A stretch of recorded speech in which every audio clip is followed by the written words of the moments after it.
Good afternoon. This is Vivian Young with 1000 Friends of Florida, and I'd like to welcome you to today's webinar, The Economics of Development in Florida, Part 2. We're very pleased to be welcoming Joe Minicozzi back. For those of you who remember, he gave an outstanding presentation last year, and he's going to do a bit of a refresher and a lot of new information. So we're pleased you're able to join us. As always, I have to start with a little bit of homework. Background information. This is for people who are viewing the broadcast after the actual live webinar. I wanted to make sure that you know we do not apply for professional certification credits for those who watch after the event simply due to constraints on staff time. So we want to make sure you're aware of that. For a little bit about 1000 Friends of Florida, for those of you not familiar with us, we're a leading nonprofit advocate for sustainable development in Florida. We work with citizens, business leaders, and others to promote this agenda, and we educate, advocate, negotiate to protect our state's high quality of life. We are a membership organization, so we hope you'll support us by becoming a donor, and you can also follow us on Facebook, Twitter, and Instagram. For those of you not familiar with Dr. John M. DeGrove, this webinar series is named in his honor.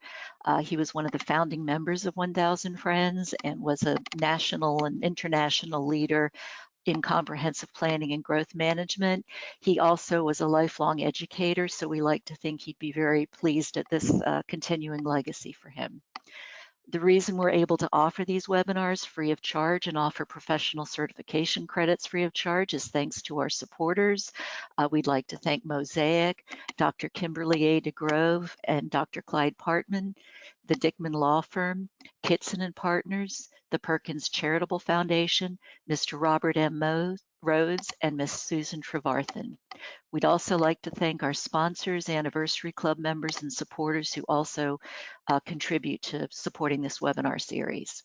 For those of you interested in credits, this webinar has been approved for credits for planners, Florida Certified Floodplain Managers, and Florida Certified Environmental Health Professionals. We have applied for credits for Florida attorneys and Florida landscape architects through the Department of Business and Professional Regulation, but have not received them. When we do receive those credits, we will post them at the link noted on this page. For those of you who need a certificate, you will receive an email about an hour after the live webinar, and it will include both a link to a brief survey to help us improve future events and a certificate of attendance. You do need to use Google Chrome to download it. If you're able to receive the email to log into this webinar, you will receive the email with a certificate, so please download it because I can't regenerate them. For those of you who are landscape architects, the approval has not yet been received. We're kind of a couple months behind on approval, but you need to download the certificate after the event, add the course number, provider number, and your number, and submit it to Department of Business and Professional Regulation. We'd like to encourage you to sign up for our upcoming webinars. On March 24th, our always popular 2021 Florida Legislative Update.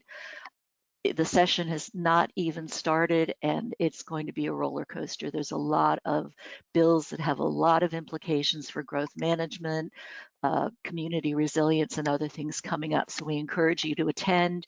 We'll provide an overview and also let you know how you can participate in the process.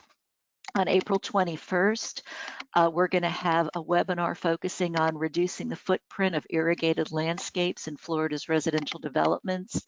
One of our board members, Tim Sallin, and a team from IFAS, including Dr. Pierce Jones, are going to be showing case studies of different residential developments and various strategies that they use to reduce irrigation, reduce water consumption. These have been studied by IFAS, so they will have specific detailed information on how much conservation you get from various approaches. And then on May 12th, we'll have our Florida legislative wrap up. And again, we encourage you to sign up for that. I mentioned earlier, we're a membership organization. We hope you'll join us. If you wish to become a sponsor, you can email me or do it online and designate it for the DeGrove Education Fund. And a quick reminder, if you do shop through Amazon, they will make a donation to 1,000 Friends every time you purchase if you use the link that is shown here. If you have sound issues during the webinar, the first thing we encourage is for you to adjust the sound on your computer, and you can also go into the audio icon on your control panel and do more adjustment or call in by phone. The PowerPoint and the broadcast will be posted under What's New at 1000fof.org, probably later this afternoon or by first thing tomorrow. We encourage you to ask questions. We will allow some time at the end for questions. You can maximize your control panel, the questions box, and type in your question. We will ask as many as possible. We encourage you to keep them as succinct as possible. And presenters should be presenter. Our presenter today is Joe Minicozzi, AICP. He's the principal of Urban 3, which he founded to explain and visualize market dynamics created by tax and land use policies. He's got a background in urban planning, which is great for a lot of our audience, and he shows ways to really visualize the impacts of various development patterns. In 2017, he was recognized as one of the 100 most influential urbanists of all time. He also previously worked in West Palm Beach, and I'm focusing on that because he does have a lot of Florida connections and case studies and information, making it especially relevant to our state. So at this point, I would like to turn it over to Joe. Give me just a moment here.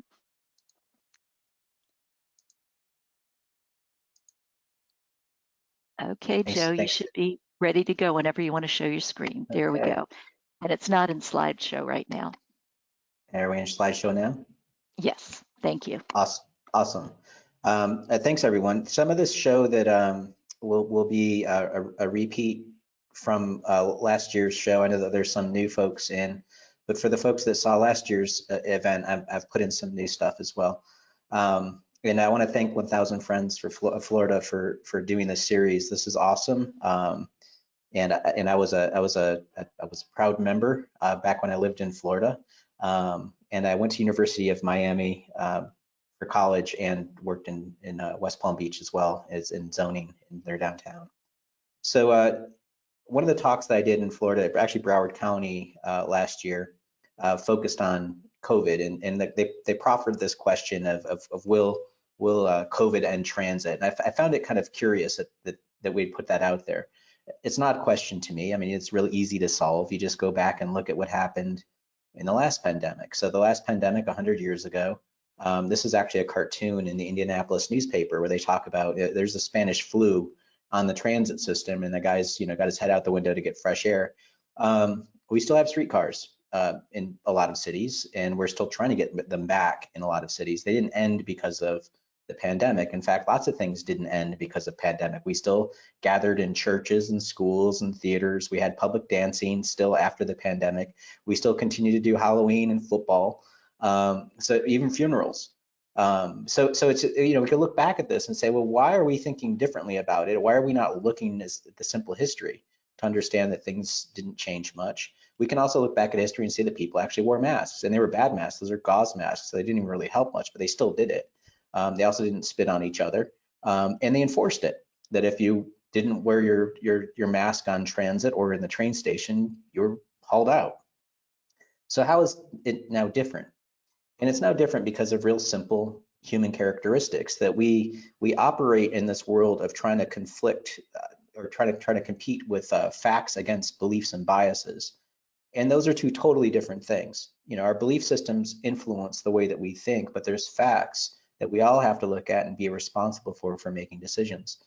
There's some great science behind this. I mean, we tend to talk about science, and we'll talk about the systematic study of the physical and natural world. And for this audience, you're very versed at talking about climate change and the natural environment. But do we really understand the science of how the structure of our brains operate?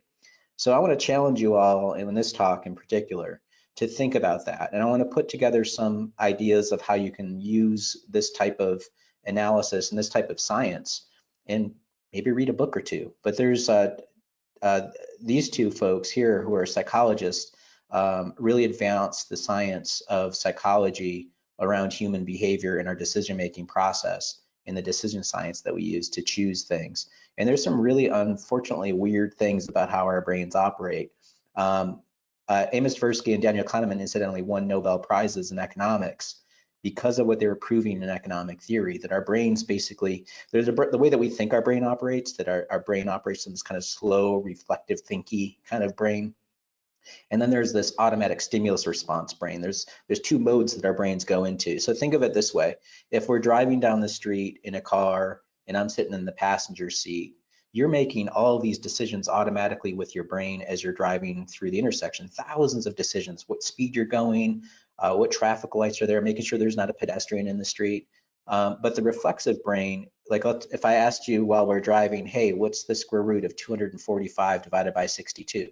That puts your reflexive brain into the thinking mode. You pretty much have to pull the car over to solve that problem.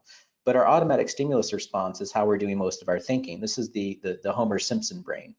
So Homer Simpson is going after that donut, while our reflexive brain is the brain that, like, every New Year's Eve is telling us that we're going to go on a diet this year. And again, there is science to this. There is the ways that our brains work. And I'll recommend this guy who also won a Nobel Prize. He's in economics. He's a professor of economics at University of Chicago.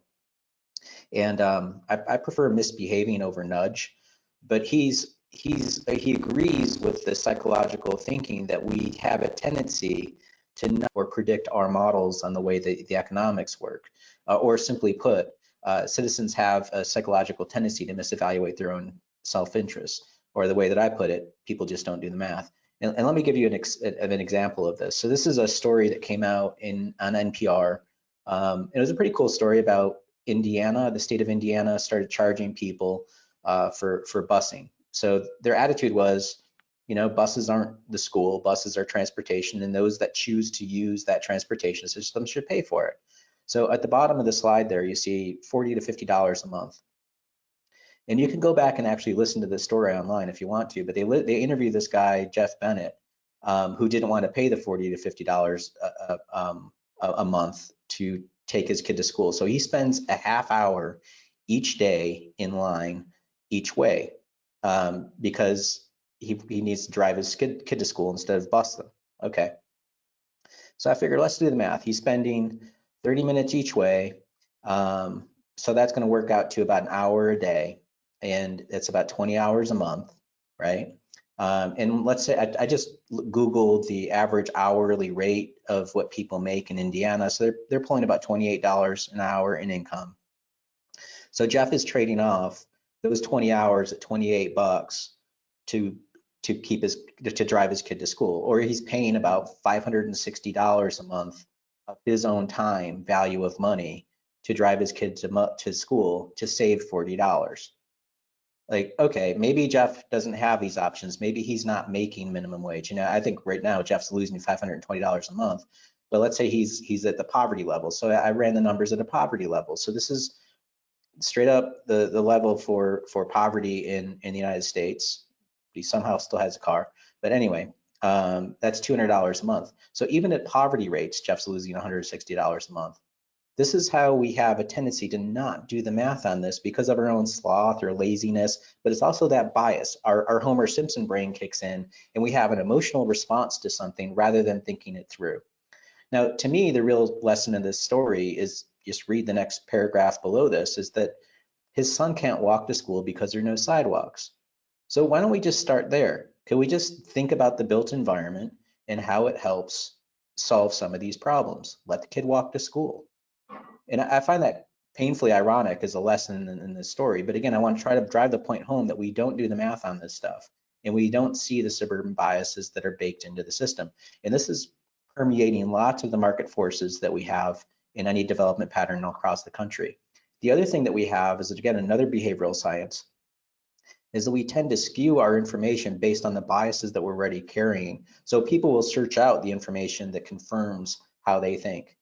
And just be aware of that if you're trying to present information, and allow people to see the data in a way that they can see their confirmation bias. So one of my favorite charts of this is the Powell graph on, this is from, I think, 2012, where he basically just made a pie chart of all of the peer-reviewed climate articles that were out there that talked about climate change. Then that's all in black, and those that rejected climate change are in red. So if you want to point to those 24 articles and tell me I'm wrong, all right. I mean, that's a pretty thin level of standing there when you look at the information. Bring all the information to the table and allow your viewer to see it. So that's the magic of what we're doing with a lot of our work, is just making it clear so people can see it. And we saw these same biases in Asheville, that here are all these old buildings in downtown, and we had people saying time and time again, this isn't who we are, we're suburban now, we're rural mountain people, we don't want this downtown anymore. And there were people that changed that bias. So our predecessor company, the company that spawned us, Public Interest Projects, created by Julian Price in the upper left, was doing that by utilizing Julian's investment in buildings and businesses to show these biases writ large, by basically proving that the market could work in a downtown. This is a for-profit real estate development company that was taking buildings like this and rehabbing them and making housing happen downtown. What a surprise. Even though the market was telling us, I should say the professional market of all of the housing market in town was saying nobody wants to live downtown because there were no units downtown. But once you put them there, people started making that choice. That disproved the market. So, if you bring the data to the table and have a discussion that helps move the conversation forward by making the data real for people. So that's the magic behind the way that we talk about land production. So the city is a finite boundary of land that has, if you think about like a farm, farmers talking about economic terms. So this is one of our buildings that we rehabbed and put in ground floor retail, second floor office, and upper story residential. The city did a streetscape project, so the city committed to the urban environment, but we were accused of being subsidized by the city with the garbage can, the bike rack, 2 benches, and a street tree. We took the taxable value from $300,000 to $11 million. So the property value shot up 3,500%. That means there's 3,500% more taxes off this property. This isn't our money, this is the community's money. So go out and buy 3,500% more bike racks. We don't care. This is how you grow community wealth, really massively on one property.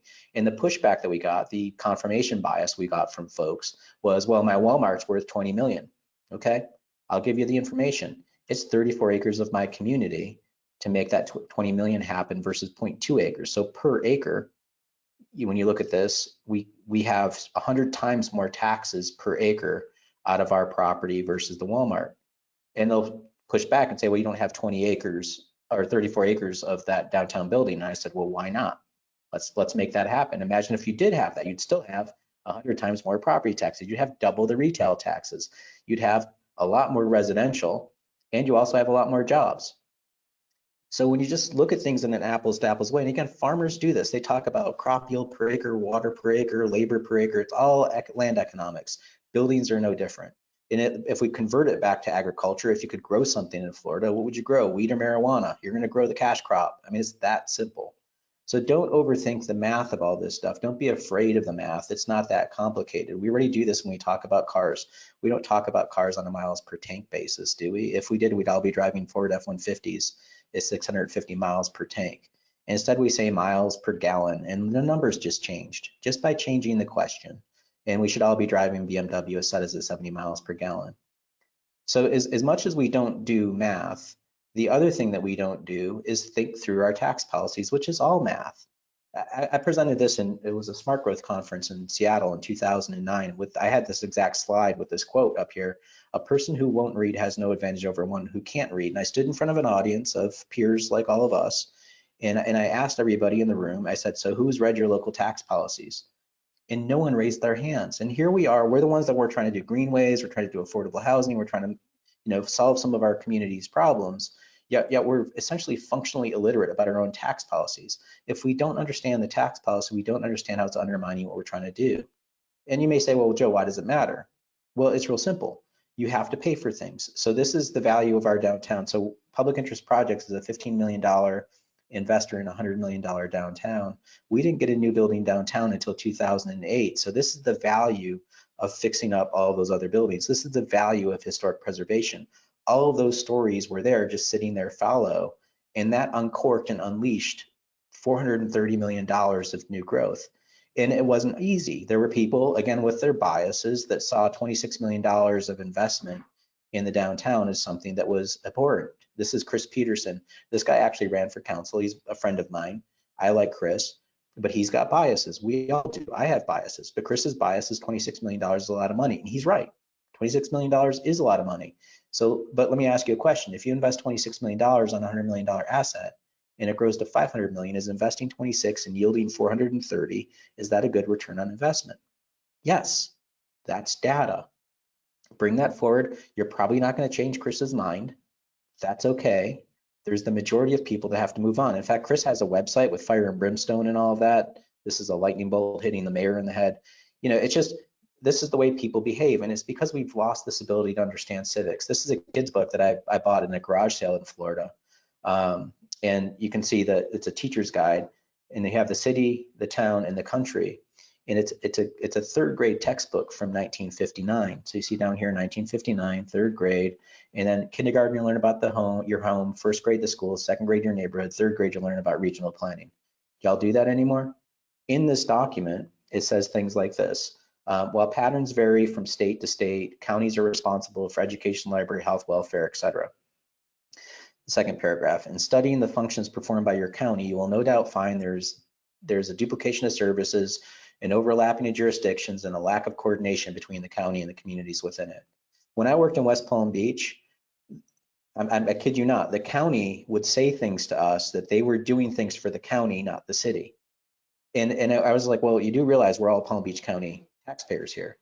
And this is the thing, we just lose this sight of that we're all in this together. In the lesson plan, they have this painfully white, by the way, but it's one of those, 1950s Dick and Jane kind of style books. It's also a little misogynistic. The girls are shoved out in the hallway for some reason. But you read what's happening. There's a new factory gets built. There's even more kids that go to school. So in blue, this is what you ask your third graders.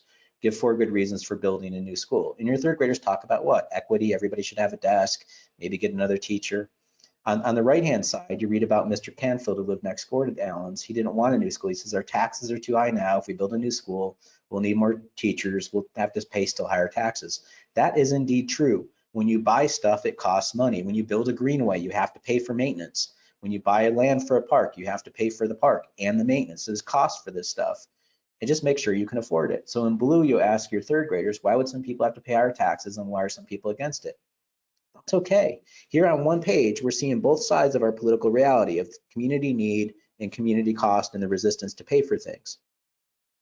That's who we are. We're civic in how we have to engage and we have to pay those bills. The best part of this whole book is this one paragraph right here. Remember too that many children, whether urban and rural and regardless of region, are tragically limited in their knowledge of their world, and their world's largely the space in which they live and operate. People don't understand how cities operate. They don't understand how they work. And also a lot of professionals don't either. So for everybody on this call, on this webinar, check your biases at the door, understand what they are, and be honest with yourself.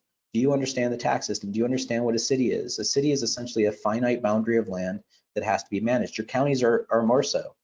Orange County can't annex the next county over as much as they'd want to. That's all that it is. So if you look up the word incorporate, it says to constitute a company, a city, or other organization as legal corporation. That's in a dictionary. It's also our laws. Your city's incorporated, your county's incorporated, your state's incorporated, and so is our country. Joe Biden said this on the Stephen Colbert Show in 2016. The United States is the largest corporation in the world. I'm such a nerd, I looked it up. On the bottom of the slide down there is the US code that lists us as a federal corporation. So my city, Asheville, at $14 billion of taxable value is 6 times the value of Ted Turner. So why isn't my city making decisions based on at least a fiscal understanding of the cash flow of what's going on in our city? Does Ted Turner just look at Facebook to make his decisions? Why would we do that with our city and our community? So we've done analysis all across the country, 35 different states, Canada, New Zealand, Australia. When you mash all of our data together, this is the really simple bar chart. For every dollar of county taxes somebody out in the county in single family is paying to the county per acre, their brother and sister inside the city limits is paying about 5 times that to the same county. Then there's your Walmart, your mall, and as soon as you get to a 2-story building, look at how it bumps up. And it's real simple. When you stack stories, you're stacking your value. But what's interesting, notice the jump from 2 to 3 to 6. It's not a proportional jump, it's an exponential jump. You're creating more value in your community by creating more wealth. And some people are like, Joe, look, you're just doing this because you hate Walmart. And if that's what you're thinking this takeaway of this presentation is, you're completely wrong. Don't hate the player, hate the game. Understand the game.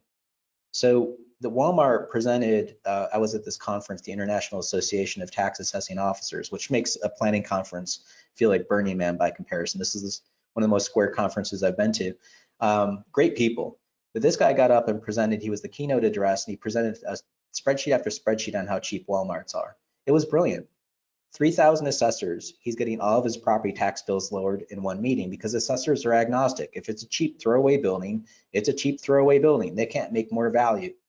So I was sort of having a coronary because I'm like, this is brilliant. But at the same time, I'm trained as an architect. I was like, why is everybody okay with this? So I went up to the microphone and I asked him, I said, Mr. Terrell, what's the useful life of one of your buildings? And he quite honestly shot back. 15, 20 years, we're designing the building to depreciate it as much as possible, get it down to nothing. We'll go build another building and start the depreciation cycle again because we can maximize that as a write-off, and we'll walk away from that last building.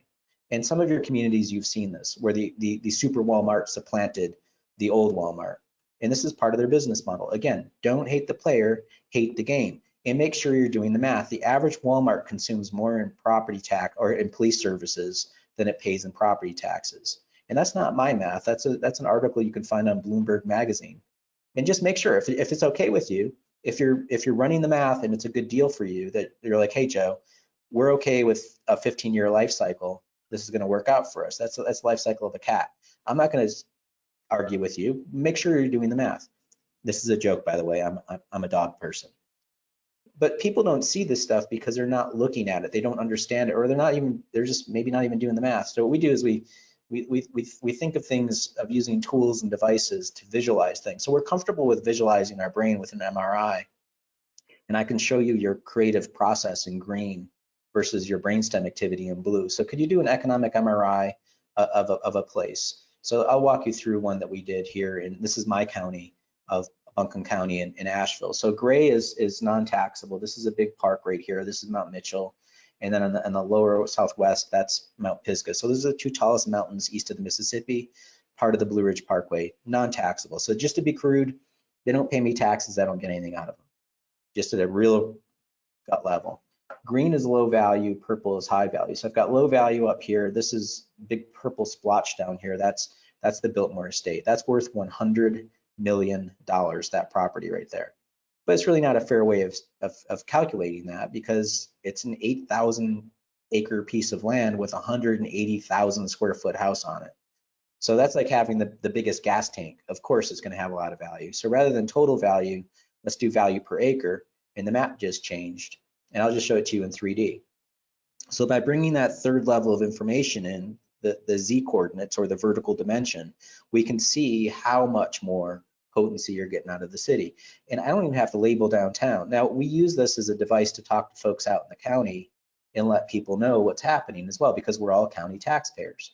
And y'all see that you can see where our little sister of Black Mountain, you can see its downtown popping up right there as well. So you can see this is a village of 12,000 people. You can see it's got its own downtown, and we've got the big downtown. Now, for people out in Fairview who think they're paying a lot of taxes, their only frame of reference may be friends that live out in Hickory Nut Gap. They don't see bills that are being paid in the downtown. So show it to them. Show people what's going on, and allow people to have that conversation. If they're still going to resist and tell me that they're paying a lot of taxes in Fairview, I know that they're crazy because the data shows them that. We're crushing it in downtown. So, okay, maybe Florida's different. First of all, let's walk through your tax system. Now, whenever we do a project, we do these taxes for dummies things because we have to figure out your tax system. So my tax system is pretty simple. I have a market value. We have a state adjusted taxable value reduction to get taxable value. Same for commercial and residential. Locally, we can charge our own tax rates to get your tax bill. For y'all, you have, let's just take this is, I believe, Gainesville. So the millage rate for the city when we did the analysis was 4 mills. For Alachua County was 8 mills. So let that wash over you for a second. the city resident is paying double to the county what they're paying to the city. Are you getting double the services out of the county? No, it's just, is the county helping the city with some investment? Because the county is going to yield double the money out of that city dweller. That's a conversation y'all should have. For a lot of the states that, a lot of the counties that we look at in Florida, we see that all over the place. I know that was true in Palm Beach County as well. But the total millage rate is 12 mils, or let's call it 13 mils. Now, what you all have is a series of exemptions that we don't have. Commercial gets none. Residential, the state or you all voted to give yourself $25,000 right off the top, and that was so wonderful you did it a second time to get $50,000. For most people that own houses, you get this benefit of a $50,000 deduction, which isn't all that fair to a renter, but you know, you do that. So that's 50% off. The commercial property, nothing. You also get, if you're a senior of a certain income, you get an additional $25,000 off. I didn't realize you had a hard time getting seniors to move to Florida, but that's a benefit that you give them, just so you know. But anyway, putting that aside, this is the tax bill for a $100,000 property if one existed in Alachua County. And you'll notice that it's 200% more. Now the deductions that you give, this is a Collier County analysis that we did. It's like 65% of the single family homes enjoy that deduction. The remaining 36% are the renters that are paying full freight. Is that equitable? Is that something you should be talking about? You know, just be aware of that. Now it gets even better that you all adopted the Save Our Homes Amendment, which is capping the increased value of commercial at 10% and residential at 3%. I was presenting this at one conference in Florida, and some of the planners were like, this is awesome. And I was like, so you think it's awesome to charge 3 times more to commercial than residential? Secondly, let's see how this plays out. So this is the Brevard County assessor made this model. And you see this gap in the value of what happened during the inflation or the boom, the rise to the boom. Here's the actual market value, and here's the assessed value. And that may make you feel good that like, okay, we're not, prices in real estate isn't running away. Well, look what happens when you cratered at the recession, and then you only climb your way out of that at 3% or CPI, which is ever lower of the two. And have you ever looked at CPI? So last year, your increase was only 1.4% of value. So let me ask you a simple question. When the price starts taking off again, which line, the blue line or the red line, which line is the price of concrete, the price of asphalt, the price of labor, wood, material? Which one is it following? Is it following the blue line or is it following the red line? It's following the blue line. Now, as a staff member, do you want to raise more than 1.4%? Certainly. Do you want to give your police officer a raise more than 1.4%? Certainly. But you can't do it because you've restricted your revenue. 80% of your land use is residential. You've restricted it at that level of following the red line. So ironically, for Florida cities, when times get good, it actually gets worse for your government. You could afford less things unless you do new growth. That's the only way. And that's sort of a Ponzi scheme. So just be aware of that. Sometimes policies have unintended consequences, and make sure you're doing the math on it. So just to run through some examples in Florida, this is Winter Haven. We grabbed these 2 properties off this postcard here just to show folks, here they are today. The one on the right is pulling $87,000 of taxes per acre. Look at it compared to the Walmart. It's at 10 times more than Walmart. And the other buildings, many more times more than the Walmart. It's producing $230,000 in taxes per acre. And these buildings have been in the portfolio 100 years. Gainesville was fun. This is Alachua County, zooming into Gainesville. You could see the effect of the University of Florida right here is non-taxable. This is the one, that little one red spike right there. That's the only fraternity that was kicked off campus. They're paying taxes. But you can see how the city has actually done a really good job, or actually their CRA, of growing downtown, which is further east toward the campus. So to view the campus is like an ocean. It has no value, but the value just slides to the beachfront, and the city understood that. We're working on a project in Oviedo. We'll be presenting that this year, but I'll just show you what happens with their taxes. So here's their market value, or what they call their just value. Here's how it gets reduced to a taxable value. You see it move a little bit, but we're going to show them the blue stuff is their exemptions. Notice how there's very few exemptions in the downtown. So that stuff is the most potent for you, is actually paying full freight. And we have given the benefit to our single family homeowners that are out on more infrastructure spread out into the city.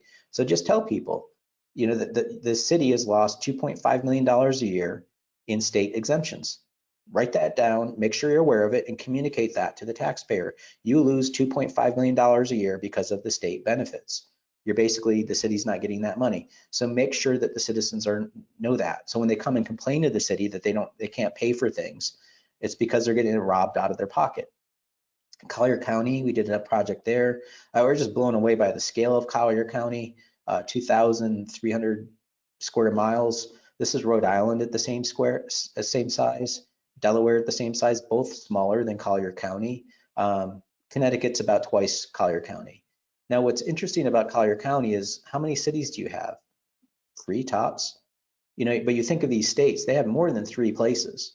So are you building place in these environments? Are you adding to the opportunity that you could have? I'm not to say don't do development, but make sure you're doing it in a way that you're creating place and not squandering that real estate. And also that Collier County, a big chunk of it is and should be preserved. But and you can see it all in gray there. But they still are building in a lot of area. Now the crazy thing is what Collier County's already done. So they have enough roads to go from Collier to San Francisco on the roads that they currently have in their community. Just the county roads by itself is 1,000 miles. And go ahead and multiply that times $1 million a mile, because that's the carrying cost of each of those roads. That's expensive. Don't go building more of that until you can afford it. Now beyond Florida, this is Manchester, New Hampshire. You can tell where downtown is. This is Bozeman, Montana. You can tell where downtown is. You can see the value in all of this when you create that urban environment. And this isn't to say that everybody should live downtown, but you need to have a healthy downtown to be able to afford that suburban environment over the long haul. And retail, in Florida, we're not allowed to get retail at a localized level, which is something that you should change in your state rules. We can get it at a zip code level, but I'll show you an example where we can get it actually down to a parcel level. This is Minneapolis, Hennepin County, Minnesota. You can see they're downtown shooting off the map. And this was fun. Josh McCarty, our analyst that was working on this project, he was modeling the retail tax. And you can see we made the Mall of America. You can see it down the bottom. That's the biggest mall in our country. And I was asking him, I was like, where's downtown? He said, oh, it's up over here. So there's downtown Minneapolis versus Mall of America. So remember, Mall of America is 100% monolithically a retail environment, and it's getting crushed by downtown.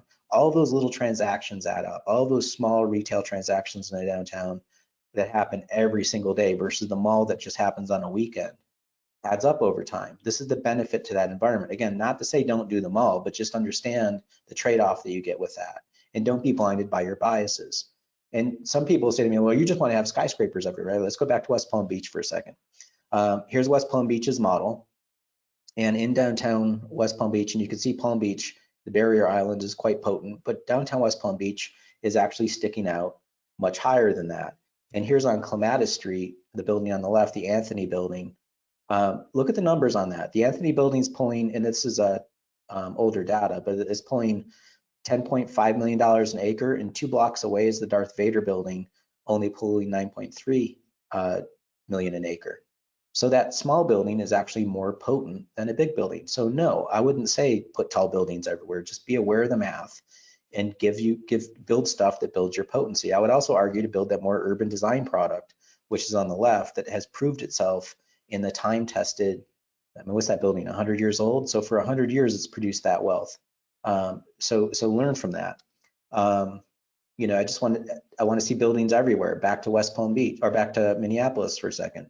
It's not just about buildings. You can do this with landscape architecture and open space. So this is the dirt value. So taking the buildings off the dirt and throwing the buildings away.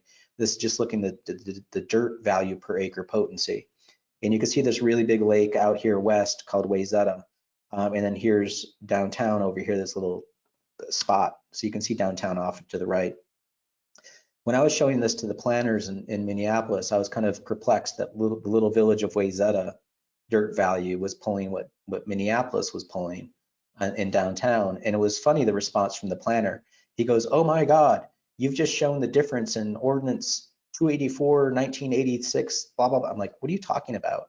So in Minnesota, you couldn't have privately held real estate at the edge of a lake because they're Minnesotans, they're very social. They have a lot of lakes. And so they had a rule in the county that you couldn't build at the edge of lakes. They had to be publicly accessible until 1986. Then they changed that rule. And you can see Wayzata farmed the edge of the lakes. So you have all this lakefront real estate. So all the value of the lake just slides to the edge. But notice how people behind them have no value. The value just drops off immediately. If you look at the right over here, these two lakes had neighborhoods built in the 1920s when that rule was in place.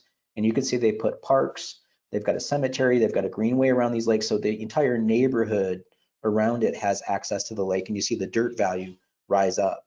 So this is the power of good landscape architecture and also maintaining those lakes as a public amenity. You can do the same with your lakes in Florida and your water amenities. So do things that add value to more people and raise the tide for all boats. This is how you can do it with landscape architecture. A frequent response from people is my community doesn't want density. You know, Joe, that people don't like that. We did this project in Gwinnett County, Georgia, which is northeast of Atlanta.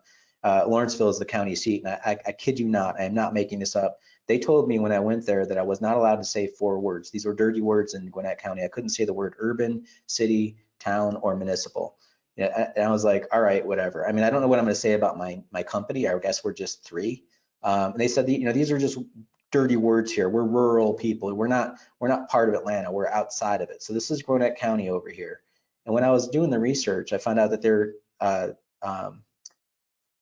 406 square miles of area and 812,000 people. And my client was like, well, you know, if we have 406 square miles, we're huge.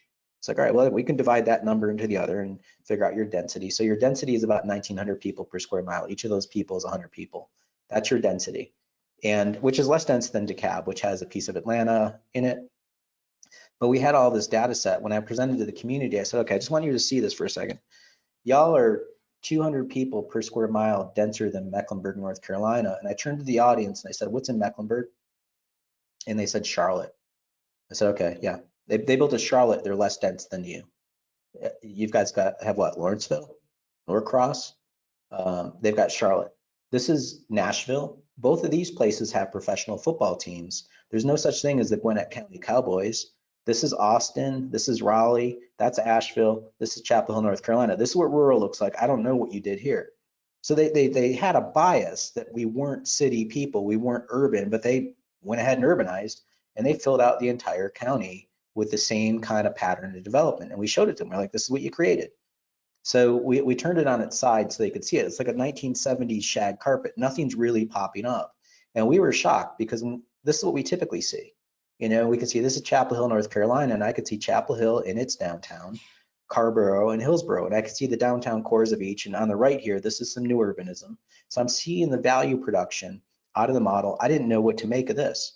So this is the most potent building in their entire community. This is their great grandparents left it for them right there. That's it. And they have not beat the productivity of that building in the 100 years of development. And in their mind, they're not urban. Okay. This is the wealth that they've created at the peak value. All these places are less dense and have more value. Again, these are biases. We will walk ourselves blindly off the cliff without understanding this stuff. And something as simple as a townhouse, we told them just build some townhouses. You know, you could do 80,000 units of them in your market, and people will choose them. I'm not saying you move into a townhouse, but there are people that would prefer that. Now, in their defense, and also in Florida's defense, y'all don't live like Bostonians. You don't have those products, but if you built it, you could yield that value. So, these are really awesome townhouses. That one right there, is $161 million an acre of value. And it's been there for 100 years, built in the 1800s. You know, this is the wealth that you create in your community. And actually, there are places in Florida where y'all are doing this. These are from West Palm Beach, in Palm Beach County. You can see these are their tax bills, but per acre, they're crushing it at $200,000, $400,000 an acre of tax production. So do more of this stuff. Check your zoning code and make sure that this is even legal. You have to allow for it to happen.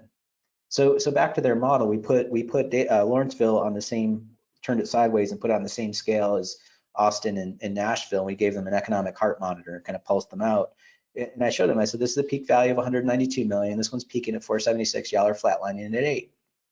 And they told me, that was really funny. They were just like, but we're not urban. I said, look, I never called you urban. I called you dense. You know, understand this stuff and understand you have the same horizontal infrastructure as all of these places. You have none of the wealth to pay for it. And I asked them, I said, are you guys going broke? And they're like, yeah, we're broke. Well, how did that happen?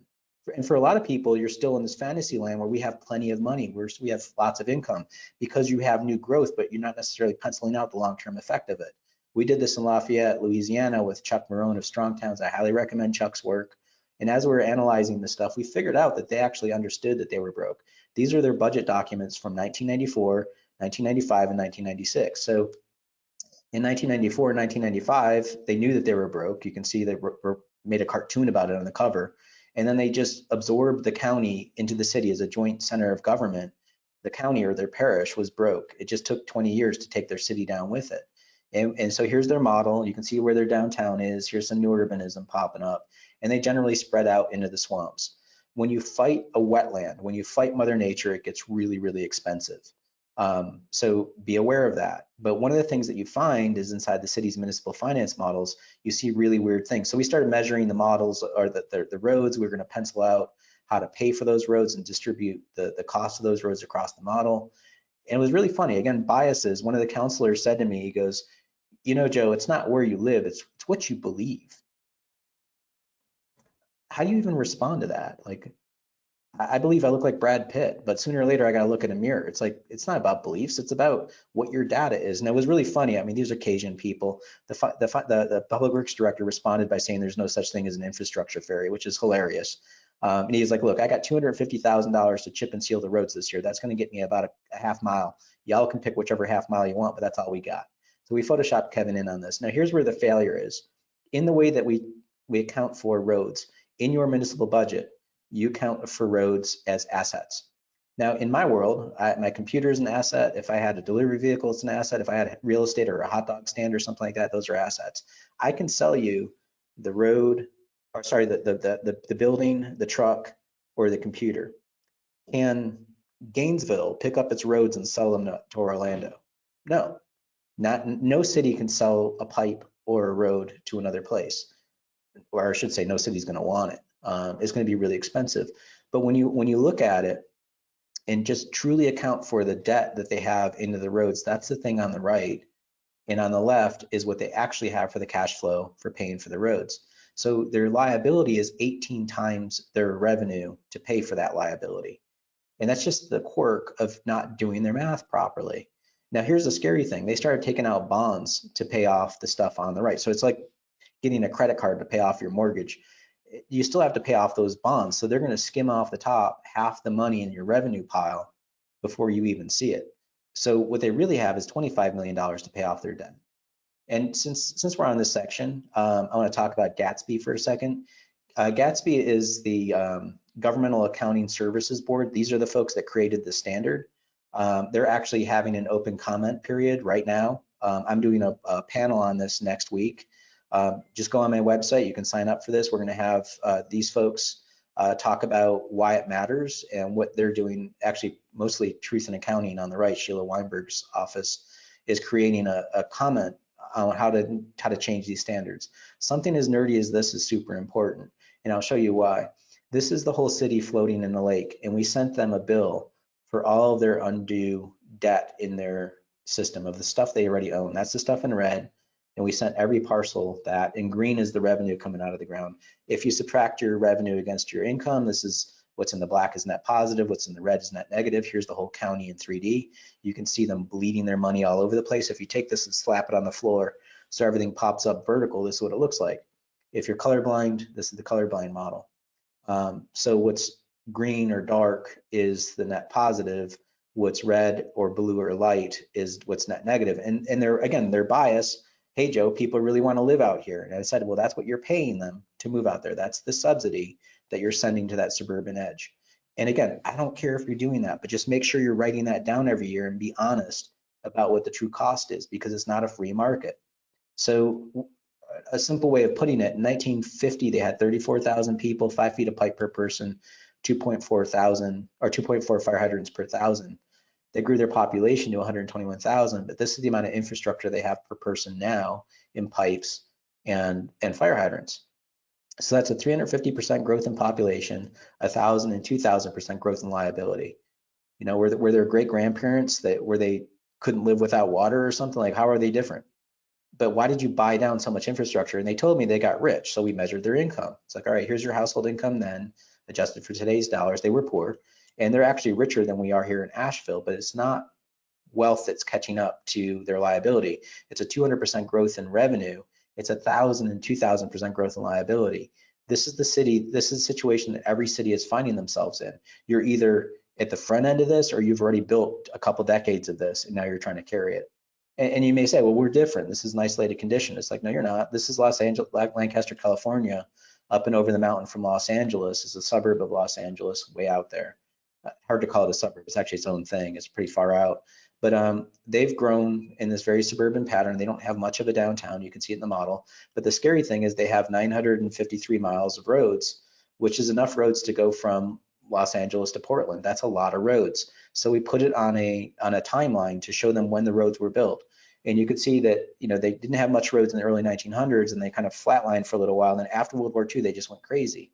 And you can't help but notice 1953 with all those lane miles that they built. Well, guess what? When you put those down in 1953, those come back to haunt your parents' generation in 1983. And when they were hit with that huge capital cost, they did what most cities did. They annexed more land, they let out more development to get more revenue, but they take more roads in with that. So you're taking down even more debt. So that comes back with the second rebuild and brings along with it the new liability. So we just stopped them in 2016 and just said, let's just show you what your carrying cost looks like. This is what your build rebuild cycle looks like for all of the roads that you currently have. So that first wave, you can look at it in hindsight and say, well, that's kind of crazy. But then you double down on that in the 80s because you told yourself, this is our bias. We're apparently different animals on this planet that we need to live off cars. And I'm not vilifying the cars, just want you to understand the effect of making that choice. And when you double down on that twice, it capitalizes on itself and gets bigger and bigger. This is the problem that every American city has built its way into over the last 50 years. And I'm okay with that so long as you can pencil it out and you can afford it. So they can only afford 50% of their road system. So they have to make tough choices. Some of their roads, they're recommending to just revert it to dirt, just let it go. They're not going to maintain it anymore. Other ways, they're trying to find other fee systems to pay for these things. You're going to be in those same situations in your community if you did the math on this stuff. It's a paradigm of the American behavior of hoping somebody else is going to pay this out. And I'll show you an example of that that's going on in Palm Bay, Florida right now. Here's Palm Bay. We did their model, and we noticed in the lower left down here, this is kind of crazy. Look at all those roads in there with no houses on it. They have a lot of vacant land. So you have a massive amount of vacant land with roads already on there. Here's the amount of vacant land that they have. This is a square. It's kind of insane how big that is. And so you can see it in their model with their valuation. So if you look at the residential versus vacant, look at the price cut you take going from residential down to vacant. Now what's scary is this. They have all this agricultural land down here, which, okay, fine, keep it all orange groves, whatever. But what's going on inside the city where you have agricultural at $600 an acre versus residential at 200,000? Well, it's because y'all have a really crazy loophole. Seriously, look up this article on Atlantic Magazine. You can rent a cow. If you drive by these properties, you'll see them. You can rent a cow, you get a tax loophole. It's that simple in Florida. So maybe y'all should rent cows and stick them out in your yard or something like that, because you can call it agriculture at that point. But what's insane is the amount of roads that Palm Bay already has. They have enough roads to go from Palm Bay up to Baltimore. And it just inside that quadrant that I showed you in the lower left, that'll go from Washington, D.C. to Baltimore. Now, that's about 46 feet of road per person you see on the lower right. Gainesville, by the way, has 30 feet of road per person. When you bring the Gainesville students in, it drops down to 22 feet, which is efficient. Or let's look at Miami.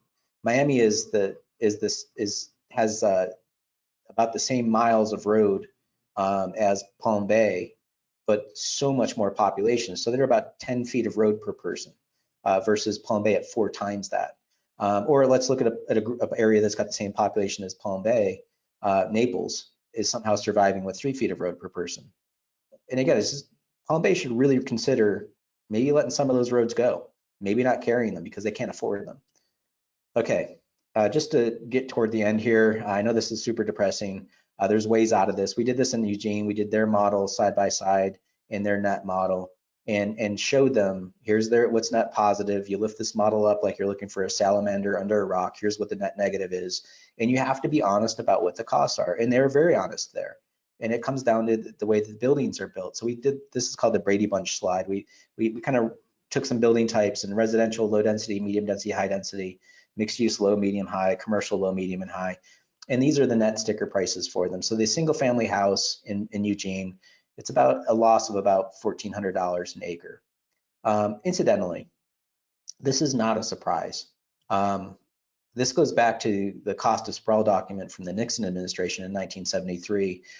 Your DCA did a document in, I think, 1998 that penciled it out again. And you're going to be hit with a bias, which is, I want a house, which is fine.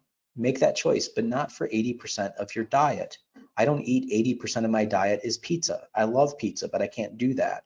You should do the same with your city and go back to the transect and just balance it out a little bit. So for Eugene, what they're going to prioritize, if you look at the north side, this thing Crescent Village up there, that's net positive. So they're going to find some areas to do maybe 4 more of those.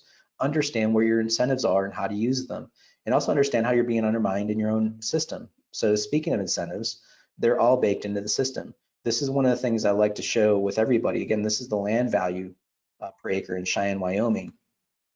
And you can see up here in the upper left how everybody's dirt value is the same value in blue. But down here on Dell Avenue, you can see how this is a big blue parcel and these are orange across the street. You can tell there's a mall here. Now remember, there's no buildings. This is just dirt value per acre. And I said to the audience, I said, what's going on here where this is $15,000 an acre and over here it's 40,000? How does land double in value when you cross the street? And the tax assessor raised her hand and she said, no, you don't understand. It's because these people have more land. The more land you have, the lower the value per acre. Let that wash over you for a second. The mayor just started laughing and I was like, okay, I've got 3 miles of road around this property. This fellow's got 200 feet. She goes, yeah, we don't count infrastructure as part of the assessment. I said, so your money into the ground, you don't ever want it back, and you're going to give a discount with a bigger piece of land. So does that work that way with, if I get more stuff on a limited commodity, is it cheaper? Like with diamonds, if I get a bigger diamond, is it cheaper?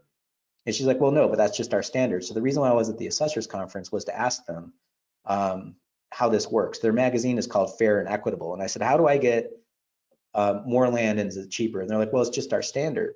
I'm like, well, where did this standard come from? Did Moses deliver this? And they're like, we don't know. And I'm like, well, how's that going to affect the market? And they're like, well, you're right. We probably need to change that. So don't be afraid of these standards. Allow people to have the conversation, show the information, and think them through, and then dig through all the incentives that are baked into them. So I'll give you an example. In Indianapolis, we were working on a bus rapid transit corridor for the Blue Line, which is this one. And we measured out what the land, how the land was used. This is vacant.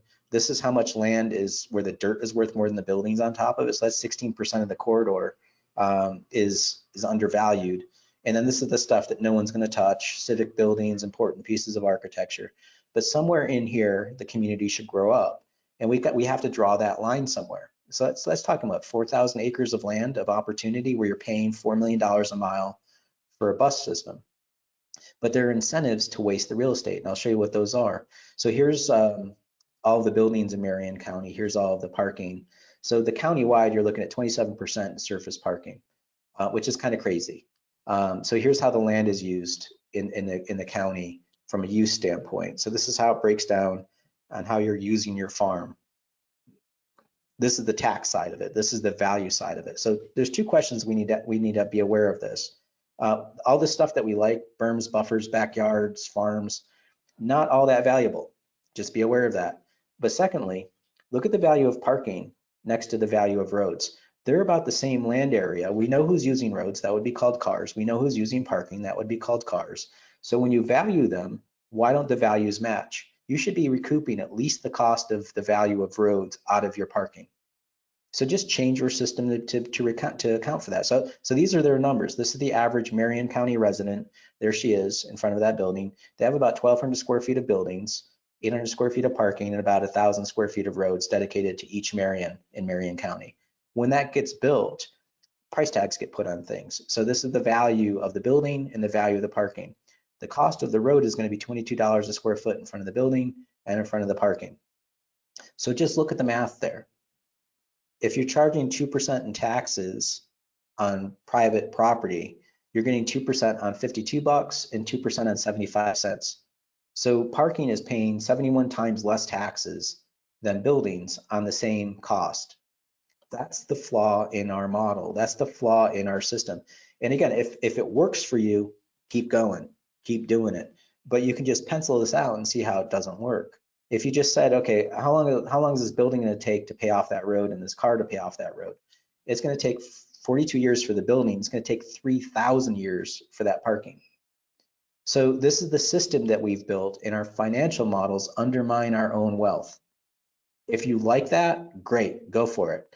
They're in a situation in Indianapolis. They have enough roads to go from Indianapolis to Anchorage in all the roads. So every 50 years, they have to build a road to Anchorage, and they only have enough money to make it to Eau Claire. That's the situation they're in. So they can't afford an after-school program. They can't afford an art teacher or whatever. I mean, you don't have the money to even pay for the streets. And so you look inside the bus corridor, we did the same thing with the parking. These are all the little transit-oriented TODs along the 5-minute walk sheds along the bus stops.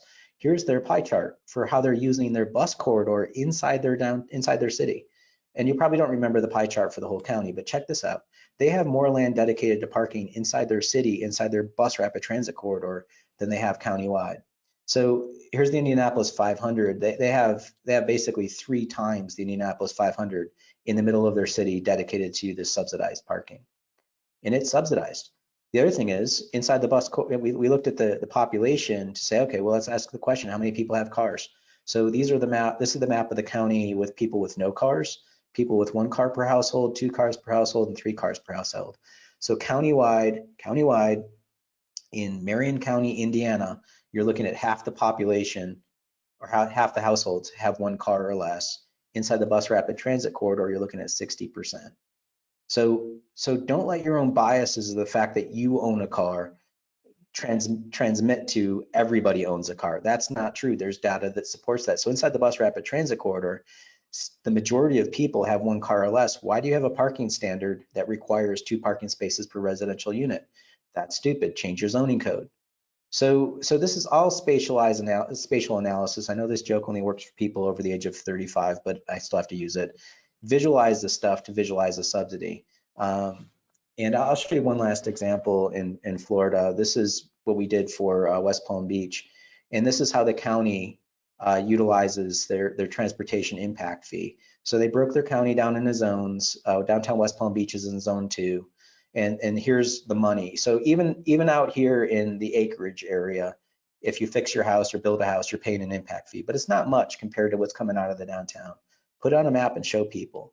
So inside the downtown area, these are the projects that the county did and road impact in blue. So that's how they spent the money. Here's where the money came from. So downtown kicked out about 21% of the money, but only on 1.5% of the land. So that's really productive. So here's the projects and money for downtown. Here's what they produced. Here's the projects. Do you notice a problem? So how is it that they produced more money than they actually spent? So shouldn't that money come back to the downtown as an investment? And why on God's green earth are they all at the edge? When I was presenting this in West Palm Beach, one of the county engineers goes, well, we can't spend money in the downtown because there's buildings in the way and we can only use the money on widening lanes. And I'm like, so you can't do a bike lane, you can't do mass transit. He's like, no, the ordinance says we can only do lane widening. So change the ordinance. Now, the other thing is, if you go out into the county, you can see they dumped $50 million into this road expansion project where there's plenty of land to add lanes. All right, let's see what they kicked in out there. So here's downtown, what they paid, what they got back. Out in the acreage, here's what they paid, and here's what they got back. How on God's green earth is that fair? Now, the other thing is, okay, fine. Let's say we want to give them that subsidy out there to pay for that $70 million road. Will they ever be able to pay for its maintenance? So if you look at the value of them, they're only pulling about $25,000 an acre of taxable value versus downtown at $3 million on an average value. They're never going to be able to pay that back. So taking that to all the zones, here's the Boca Raton zone and what they produce and what they get back. Here's Boynton Beach area, what they pay versus what they get back. They get back a little bit more in zone 4. The acreage in Wellington area, they're killing it, getting 250% more money than they create. Here's the West Palm Beach one, they're losers. And then North Palm Beach is a big winner. Let me just tell you something about that ordinance. You're not allowed to take money out of one zone and put it into another. So I have no idea where they're getting all this extra money that they're spending out there. So don't tell me that you're following your ordinances if you're not following all of the ordinance. And this is a conversation that they should be having in Palm Beach County about what's going on. That is a subsidy. Make sure that your audience, your community, your citizens are aware of this. And frankly, we should be asking a question of, why should we just have it for lane widening? Why should even downtown be paying for anything? They've already amortized out their value of their downtown. So one last example on patterns. Patterns matter. This is 88 houses in South Bend, Indiana, done in a traditional pattern. This is 88 houses done in the 70s. We love this one. This is like a cul-de-sac of cul-de-sacs. It's a lollipop world. But again, 88 houses, both sides. So we just measured them out. Here's 88 houses. Here they are. We can measure them. We can measure their roads. Here's their annual cost of what they should be spending on roads, water pipes, and storm sewer. So not only just the cost of maintenance, but also the reserve cost of future replacement. So you should be setting aside a little bit of money each year, and just run the numbers the way that you own the infrastructure, the liability. Now what they actually, that's about $122,000 a year for these 88 houses. What they actually put in is about $21,000. So that's where the subsidy is right there. That's about $100,000 of subsidy for these 88 houses. And that's okay. That's what we want to do. We want everybody to have a yard. Awesome. These people have yards as well. So here's the 88 houses. Here's their numbers and their total annual cost of about $79,000. They're paying in about $21,000 as well. So putting them side by side, check this out. $79,000 of total annual cost, 122 over here. These people are actually paying on the left, they're paying a little bit more. I mean, not much, it's about the same as that. But look at the deficit. So same 88 houses on the right are twice the deficit. So the patterns affect the municipal ability to pay for itself. And people may say, well, Joe, look, I don't want to have traffic. I want to have a cul-de-sac. It's like, well, great, you should be paying more for it. Or we should have a vote at the end of the year to say this is where we want our subsidy to be, and make sure that you write that down and say, can we afford that? And this is the pattern that we've built ourselves into, that we've built a system on the left that is massively subsidized, and we're making choices without making a choice. So we're not getting the Greenway, the art teacher, the dancing traffic cop, unless somebody has a dancing traffic cop in this call, I don't know, but we're not getting it because all that stuff on the left is consuming our budget. And that's the pattern of what's happening. And I'm going to close with one point about equity. And I showed this last year as a joke, but it bears worth going through again.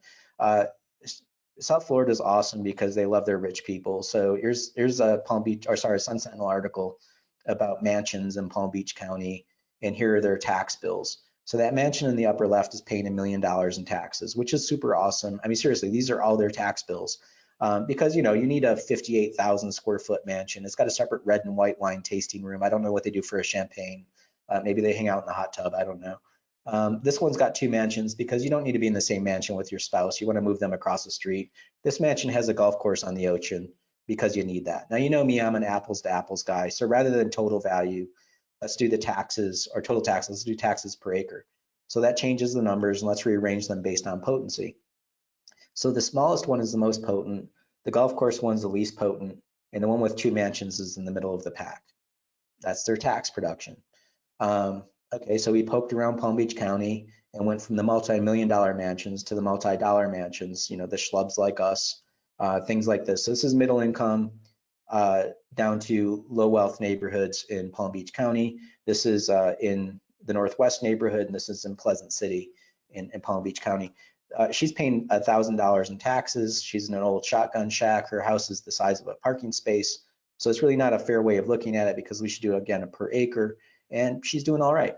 But let's take a look at this guy here in the middle of the pack at $77,000 in Mango Promenade. He's more productive than the golf course one. Now, he doesn't have a golf course, doesn't have an ocean view. I mean, heck, he doesn't even have a yard. His jacuzzi's in his parking space right there. Also, Mango Promenade, for those of you that don't know, it's one of the oldest blocks in Palm Beach County. They don't even have a street. They have a sidewalk that goes through the middle of the block called Mango Promenade. So they have 4 feet of infrastructure. And back to the townhouses. Let's not forget those guys. At 200 to 400,000, those are more productive than the double mansion. So again, what's producing wealth for our community? Don't let your biases get in the way. Just because you see a big paycheck doesn't necessarily mean that it's productive. And that's usually where I stop. But let me just show you a little bit more on this. So this is a mansion on the beach at $200,000 of taxes per acre, and that may seem awesome, but when you look at its market value to its taxable reduction, you see a 50% haircut in value from market value to taxable value. So we just went ahead and looked at her property and to see, well, does she get the same haircut? So is this fair?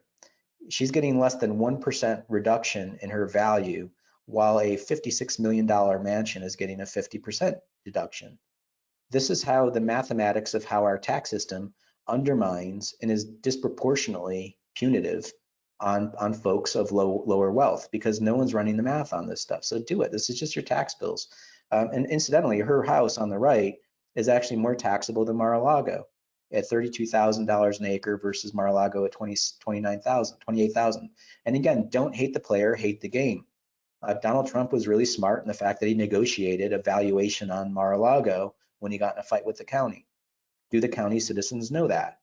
You know, don't hate the player, hate the game, understand the game, and realize, get past your biases. We don't deal with science by bloodletting anymore. We actually understand the scientific method when it comes to our health. We need to do the same thing with data. So just to close, I want to leave you with this quote from Malcolm Gladwell. The key to good decision making is not knowledge, it is understanding. We are swimming in the former and we're desperately lacking in the latter. It is our job as professionals and advocates to dig through this information and explain it to people, help people understand it. And we do it through a method we call geoaccounting. We're just going to map your accounting information and put it on a map. And our attitude is much like your accountant doesn't care if you buy a boat, right? Your accountant cares if you can afford a boat. So for all the communities that we work with, we want them to make sure that they understand this stuff. And putting it on a map makes it visual for people so they can see it. One last plug, I'm going to plug Chuck's book in Strongtown's blog. He covers a lot of this information on his blog, and he's doing amazing work. And thank you for your time and letting me do some math with you all. Take care. Oh, I think we have questions now, so sorry. Yeah, we do. Thank you so much, Joe. I'm going to switch screens here. And I've got a little bit of housekeeping again to cover, and then we will go right into questions and answers. Again, Joe did an outstanding job last year and a fantastic one this time, and I'm going to put him on the spot and say he's committed to keep working with us in the future, so we'll keep you posted on that. We're moving into the questions and answers period now. Again, please ask questions. We do have a lot in already, so make your questions as succinct as possible. The PowerPoint and the broadcast will be posted under What's New sometime by tomorrow morning, we hope. So we will keep you posted on that. Again, the webinar has been approved for credits, and we're still waiting to hear on Florida attorneys and Department of Business and Professional Regulation landscape architects. So we'll let you know as soon as that comes through. Again, we want to thank our sponsors who make these webinars possible and free of charge for all of you. We encourage you to sign up for our upcoming webinars. You can sign up on our website, and we look forward to seeing some of you there. And as a membership organization, we hope that you will support us. What I'd like to do now is start opening up with the questions and answers. And let me change presenter to you so people can see your face while you're talking. Okay. And you need to accept it. There we go. Perfect. Serve me up a question. Okay. Have any communities to this point moved to having a section that deals with what you do of analyzing the fiscal impacts and revenues of development before making a decision, or are we not there yet in the country? No, there's plenty of places that do that, and it's, you know, at a basic level, you know, Fate, Texas is actually, there's a really good blog on Chuck's website. Check out Fate, Texas, and Hayes, Kansas. West Coast cities do a lot more of this. Eugene, Oregon, Rancho Cucamonga, California. Lots of times they're looking at dialing in their impact fees to make sure that they're at least not leaking money all over the place. Actually, you know what? Let me show you one. This is Eugene, Oregon. And something as small as this, it's like, don't overthink this, planners. Don't think that you need to have some perfect thing. Don't be dependent on a crutch. This is a problem that we get into where we want some other mathematics to solve the problem. And sometimes it's more simple than you think. So this is Eugene, Oregon's sewage system. So when you flush your toilet, everybody in Eugene pays the same per gallon rate. What we did is we mapped all the different sewerage districts. So for all intent and purposes, each of these different colors is its own basin system. So it's like its own infrastructure. And I asked the engineer, when these people up here flush their toilet, do they pay the same rate as these people? And he said, yeah, of course. And I said, okay, these little pink dots here, those are all lift stations. So that's where you have to lift the sewerage uphill to get it out of the district. Each of those little pink dots costs about $1 million a unit, and it costs $50,000 a year to service them. So this neighborhood has $20 million of extra infrastructure that this neighborhood doesn't. So I said, seems like they should be paying more per gallon up here than here. Now, if they're folks of lower means, lower wealth, and more affordable housing, then great, don't charge them more. But if they're higher wealth, maybe you shouldn't be subsidizing them. You know, and so he was like, oh, we never really thought we could do that. And that's just a matter of just changing the fee structure. Not all that sexy, but it does it. So that's the thing, is like, think about all the different opportunities that you have systems working with and working against other larger land use efficiency goals. And it might take that level of accounting, but it's harder to, like, I don't have like a simple packed answer for that, but that's the method on how we would do it. Great. One of the issues you addressed was the depreciation of Walmart buildings. Have any communities tried to get at the issue that most new construction is built to depreciate much earlier than those buildings built 100 years ago? Have any communities begun to look at that in terms of quality of construction, new construction going in? There are communities that actually have mandated higher construction costs or things like, well, particularly if you get in well, lots of Florida, y'all require a higher hurricane code quality buildings, so it's going to be more concrete. It's going to last longer. That's one way of doing it. But I would think that if you just start understanding the cost of your roads and the cost of your pipes and what your carrying costs are, you can start to change that literacy. Don't just foist this onto the backs of the developers and say it's all your fault. You know, the developers have to build buildings that are economically affordable for folks. If you're going to do that and say you need to build more expensive buildings, then you need to turn that finger back on yourself and say, am I doing the same thing? Why aren't you have more dirt roads in your community? Why do you need to have everything paved? You know, so it's just, we need to look at this equitably and also realize that a lot of those old cities, a lot of the historic architecture in Florida were second generation buildings. The first generation were wood buildings that were knocked down and replaced by the stucco historic architecture. So allowing for that incremental change over time, don't just jump to a higher cost, because that's going to drive up costs for everybody they're going to sell the houses to. So if you can afford that, if you're not having an affordability issue with your housing in your community, then by all means make more valuable buildings and create a higher, more stringent building code. But most communities are suffering with affordability issues.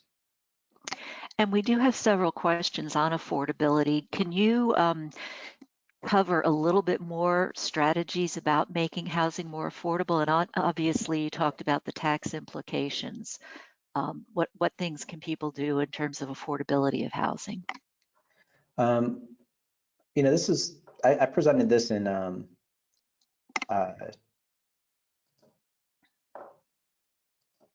I was talking with the planner in New Hampshire.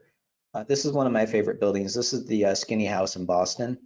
That house is 7 feet wide. It's now valued at $62 million an acre of value, which is kind of insane.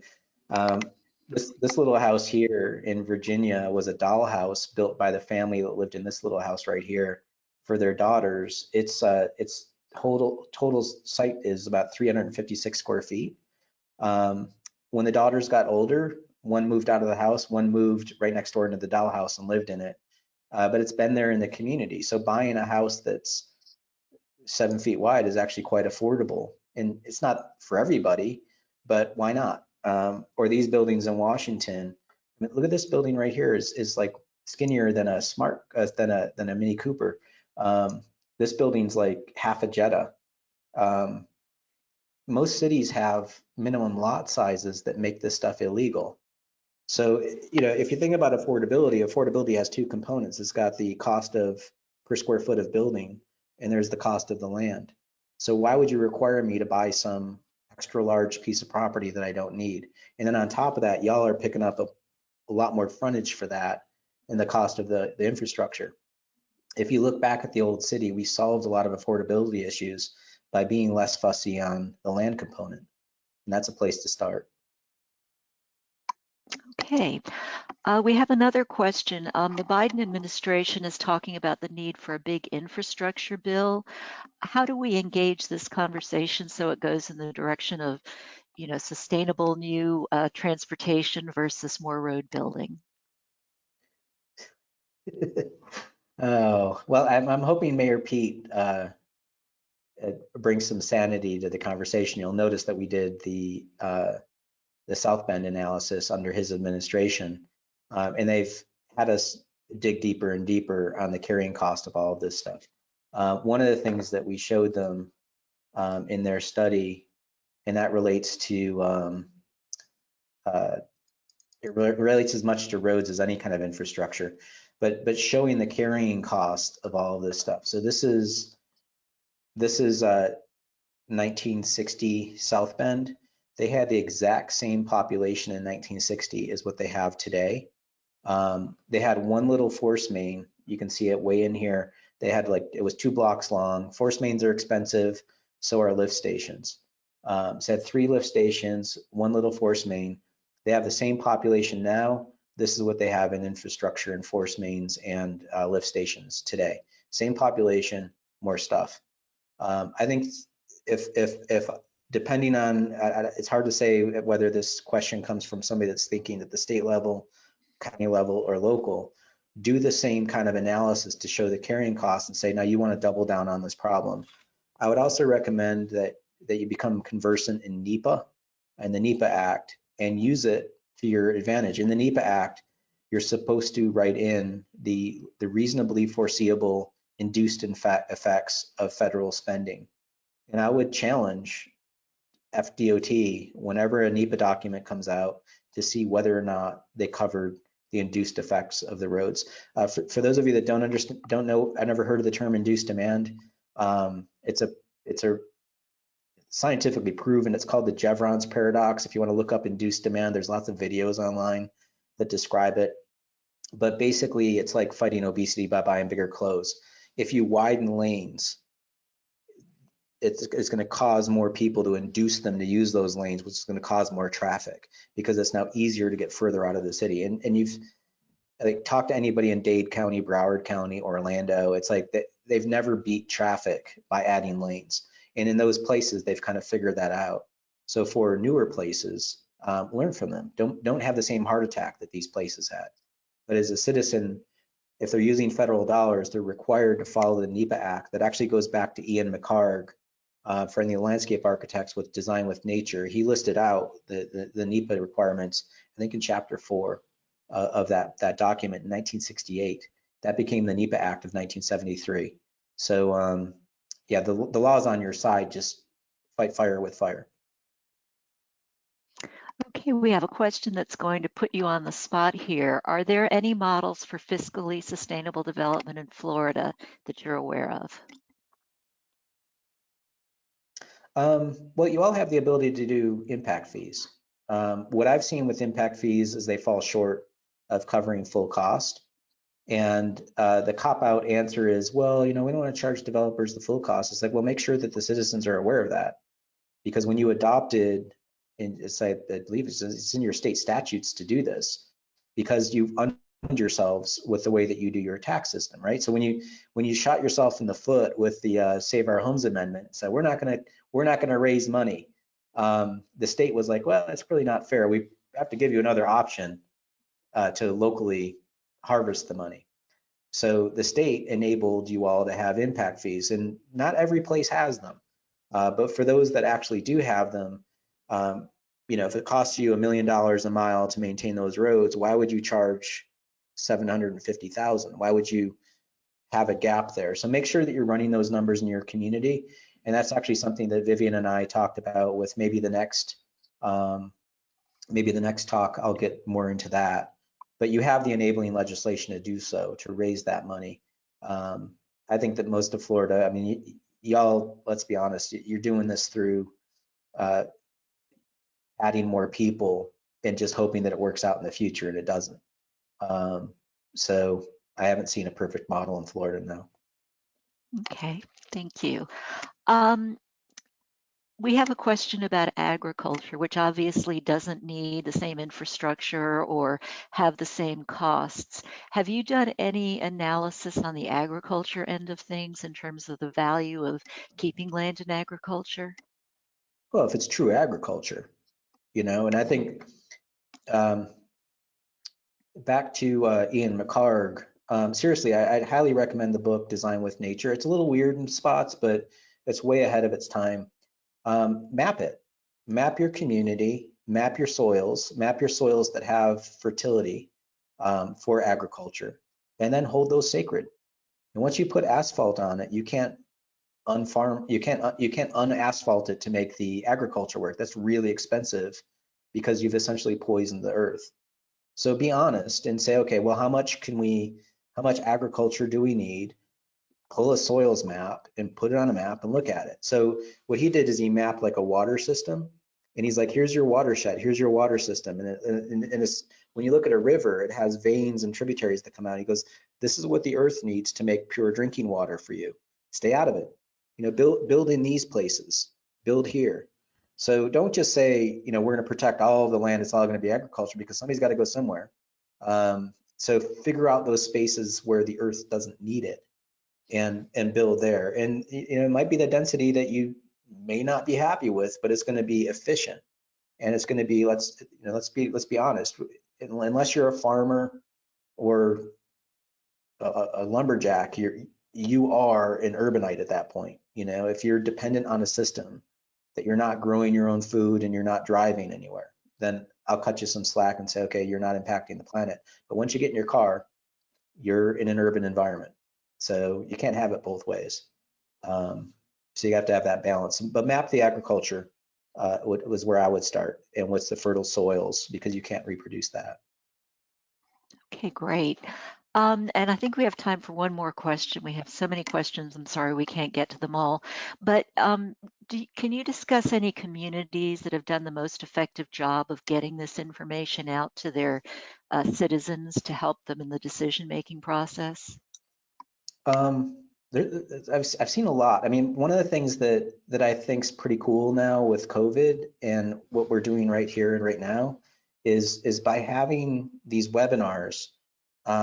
This is being captured 24/7 as a cycle. Having this on your website and having a series of data points that the community can just pop onto your website in your government, just kind of click on it and watch this stuff. And not just me, there's plenty of people that talk about this stuff. I've seen cities where they created actually I'm doing one tomorrow in East Val, California, where they're creating a resource center for all of their citizens. It's sort of like a civic academy. And they'll have a series of videos to talk about this, which is cool. It is for most of us that work in this field of being a talking head, we're okay with that. It's like the more information that gets out, the better. And we're more than happy with the challenge of our information as well. So find folks that do this stuff, have that lecture series. In Eugene, Oregon, one of the things that they did that I thought was super cool is they actually did a random lottery of citizens to make sure that they covered all the demographics of the community rather than just the 12 gadflies that show up at every public meeting and making sure that they're involved. That's an overrepresented sample, oftentimes overly white, and they diversified. And so we're just going to go make sure that we cover all of our bases, and we're going to pay them to be our expert jury on civic decisions. And they actually had them go through a process of learning. I had to, like, our staff had to show up and do a presentation as part of it to explain that model. And we're just like, here's what we did for the city. Here's, now you have the information. And they acted as a jury of civics, which is helpful for the politicians. They're just like, look, these people are being paid as citizens to learn this stuff and give us honest feedback about that. And I think that moving past the, we're elected representatives, we're going to solve all the problems, and we're going to like deal with this kind of political fight, pushing that down to a level of citizenry to say, okay, explain it to people, understand it. And I think that was pretty mature.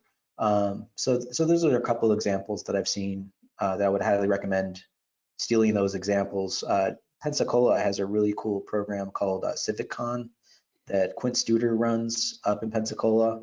Not every community has a Quint, but it's really cool. He does a great job. So I'd recommend stealing that. Those are maybe 3 examples I'd recommend off the top of my head. Okay, great. Well, thank you again, Joe. This is really outstanding and extremely informative, and we look forward to working with you on upcoming events. So we are going to close out right now, and hope people can attend our next webinar. Thank you very much, Joe, and thank you to everybody who attended. Thank you for your time. Thanks, everybody. Take care.